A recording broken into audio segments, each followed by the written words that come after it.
Here's how this became one of the biggest headaches I've had since I've started up.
Is that so?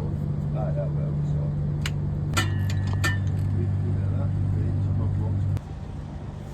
I'm like,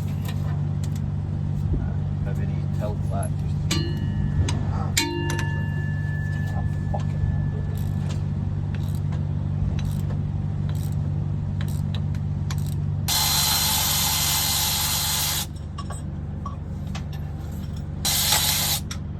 Right, and there we go.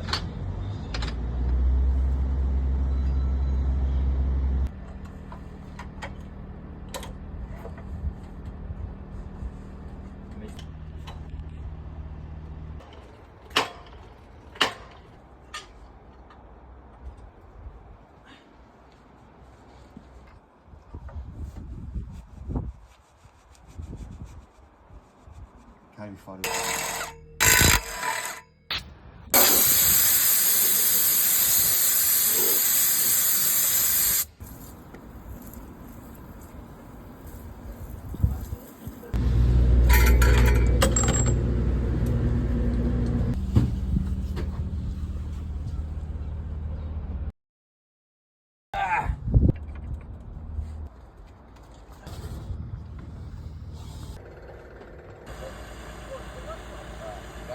So I was just sat editing this video and I need to add this bit on at the end. So we got sent to do a clutch kit on this. So we've done the clutch and the actuator on the side of the gearbox, the ECA it's called.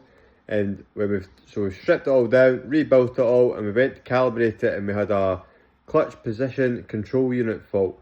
So first of all, we thought the bearing wasn't in right, and we messed about with that, and then we checked all the wiring. I'd post some like mechanic pages on Facebook looking for advice, help, ask folk for help. So after a long time of testing, we found another Scania on the site, and we looked at them side by side, and we noticed the clutch forks weren't the same. So it looked like our one had a slight bend in it, which meant the actuator was all the way out and it wasn't detecting there was a clutch. So we had to take the gearbox back out, change the fork, but also when you take it out, the pressure plate and everything, you've got to unbolt it with the gearbox because the bearings just are a pain in the arse to unclip. So this job was a headache. We finished it at 4:30 in the morning, but we got it done for the customer, so he had the vehicle back on the road for the morning. Also, a big shout out to Greg. He stayed and soldiered on through the night with me to finish at 4 AM. So people like that, I know he's an employee and some folk will say, oh, like that's his job. It's not. But honestly, cannot thank him enough. He stayed there down in the trenches, helped us out, got the job done. You can't do it without folk like that.